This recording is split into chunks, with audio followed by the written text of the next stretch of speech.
స్థానిక సంస్థల ఎన్నికల్లో బీసీలకు 42% రిజర్వేషన్లు కల్పించేందుకు జీవో జారీ చేయాలని రేవంత్ రెడ్డి సర్కారు భావిస్తోంది. గతంలో బీసీల రిజర్వేషన్లకు సంబంధించి అమల్లో ఉన్న ఉత్తర్వులను సవరించి వాటిని 42%కి పెంచుతూ కొత్తగా ఉత్తర్వులు ఇవ్వాలని యోచిస్తోంది. ఈ విషయంలో న్యాయ నిపుణుల అభిప్రాయాలను కూడా ప్రభుత్వం తీసుకున్నట్లు తెలిసింది. బీసీలకు 42% రిజర్వేషన్ల అమలు సాధ్యమేనా? ఈ నిర్ణయం ఎలాంటి ప్రభావం చూపనుంది?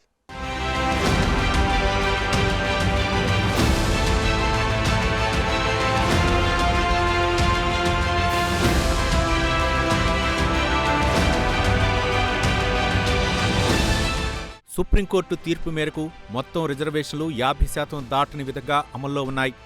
ఇందులో ఎస్సీ ఎస్టీలకు జనాభా తామాషా ప్రకారం కేటాయించిన రిజర్వేషన్లు పోను మిగిలిన శాతాన్ని బీసీలకు కేటాయించేలా గత ఉత్తర్వులు ఉన్నాయి. అయితే తాము బీసీల సామాజిక ఆర్థిక సమాచారాన్నంతా సేకరించామని, కుల సర్వే నిర్వహించామని, తమ వద్ద ఉన్న సమాచారం దీని ఆధారంగా రిజర్వేషన్లను 42%కి పెంచుతున్నామని పేర్కొంటూ కొత్త ఉత్తర్వులు జారీ చేసుకోవచ్చని న్యాయ నిపుణులు సూచించినట్లు తెలుస్తోంది.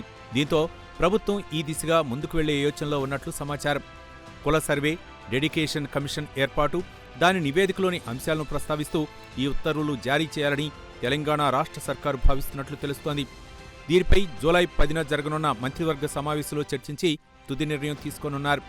కేబినెట్ భేటీలో దీనికి ఆమోదం లభిస్తే సవరణ ఉత్తర్వులకు అవసరమైన ప్రక్రియను ప్రభుత్వం ప్రారంభిస్తోంది. అయితే ఈ జీవోను సవాల్ చేస్తూ ఎవరైనా న్యాయస్థానానికి వెళ్తే అక్కడ నిలబడుతుందా లేదా అన్న చర్చ కూడా ప్రభుత్వంలో ఉంది.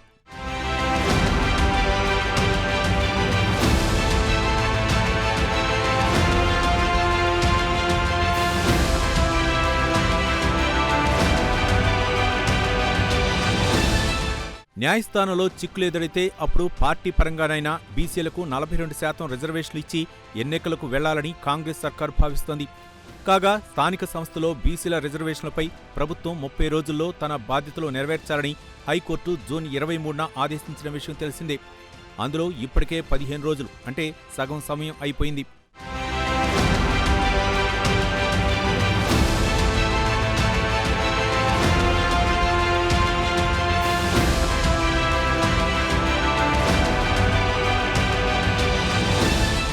కాంగ్రెస్ ప్రభుత్వం బీసీ రిజర్వేషన్ పేరుతో ప్రజల్ని మరోసారి మోసం చేస్తుందని మాజీ మంత్రి శ్రీనివాస్ గౌడ్ విమర్శలు చేశారు. బీసీలకు 42% రిజర్వేషన్ ఇస్తామని చెప్పడం కేవలం ఓటు బ్యాంకు రాజకీయమని ఆయన ఆరోపించారు. వాస్తవానికి ఇది సాధ్యం కాని హామీ అని, న్యాయంగా సాంఘికంగా ఇది అమలు చేయలేనిదని ఆయన స్పష్టం చేశారు. ఎన్నికల సమయంలో ఇచ్చిన హామీలను నెరవేర్చడంలో ప్రభుత్వం విఫలమైందని, దాంతో ప్రజల్లో నిరాశ పెరిగిందన్నారు.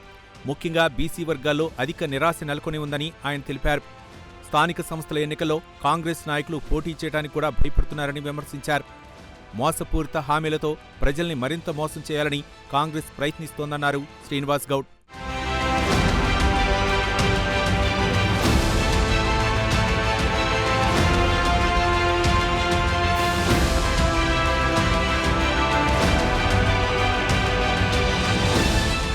మరోవైపు బీసీ రిజర్వేషన్కు చట్టబద్ధత కల్పించకపోతే కాంగ్రెస్ నేతలను గ్రామాల్లో తిరగనివ్వమని సర్పంచులు, ఎంపీటీసీల సంఘాలు హెచ్చరించాయి. వెనుకబడిన తరగతుల ప్రజాప్రతినిధుల వేదిక ఆధ్వర్యంలో ఏర్పాటు చేసిన మీడియా సమావేశంలో రాష్ట్ర ఎంపీటీసీల సంఘం అధ్యక్షుడు గడీల కుమార్ గౌడ్ మాట్లాడుతూ కాంగ్రెస్ పార్టీ ఎన్నికలకు ముందు బీసీలకు 42% రిజర్వేషన్ అమలు చేస్తామని కామారెడ్డి డిక్లరేషన్లో ప్రకటించి విస్మరించిందని మండిపడ్డారు. కులగణన తర్వాత కూడా బీసీ రిజర్వేషన్కు చట్టబద్ధత కల్పించకుండా ప్రభుత్వం తాస్తారం చేస్తుందని విమర్శించారు. పార్టీ పరంగా బీసీలకు 42% రిజర్వేషన్ కల్పిస్తామని కాంగ్రెస్ పేర్కొనడం మోసం చేయటమేనని దుయ్యబట్టారు. చట్టబద్ధత కల్పించకుండా స్థానిక సంస్థల ఎన్నికలు నిర్వహిస్తే బీసీల ఆగ్రహానికి గురికాక తప్పదని హెచ్చరించారు. కేబినెట్ సమావేశంలో తమ డిమాండ్లపై చర్చించాలని కోరారు. లేని పక్షంలో ఈ నెల 15న ఇందిరా పార్క్ వద్ద ధర్నా చేస్తామని హెచ్చరించారు.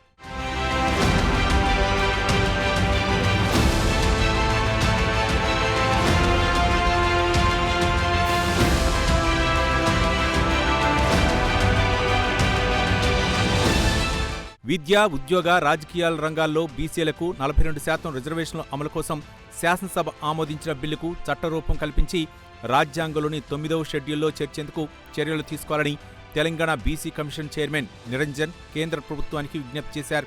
ఈ విషయంలో తెలంగాణ ప్రభుత్వం సైతం చొరవ తీసుకుని అఖిలపక్షంతో ప్రధాని మోదీని కలిసి ఒప్పించే విధంగా చర్యలు తీసుకోవాలని కోరారు. స్థానిక సంస్థల ఎన్నికల్లో బీసీలకు 42% రిజర్వేషన్లు అమలు చేయాలనే లక్ష్యంతో జనవరి 2024 నుంచి ఎన్నికలు నిర్వహించలేదని తెలిపారు.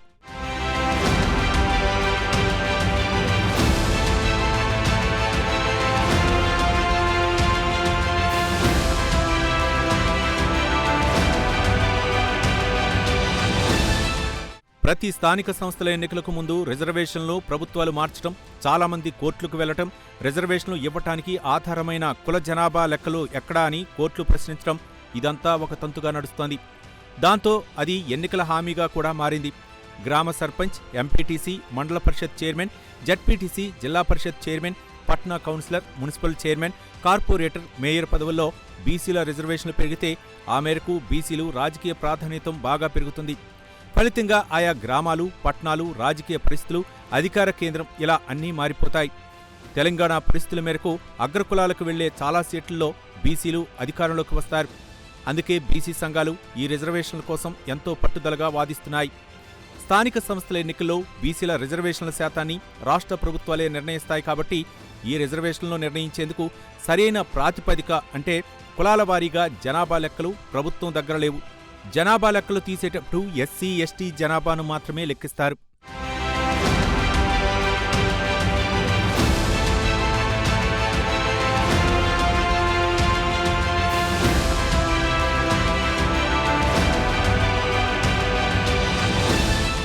రిజర్వేషన్లు ఎంత శాతం అనేది ప్రభుత్వం తేల్చితేనే ఎన్నికలకు సంబంధించి తదుపరి ప్రక్రియ చేపట్టడానికి వీలవుతుంది.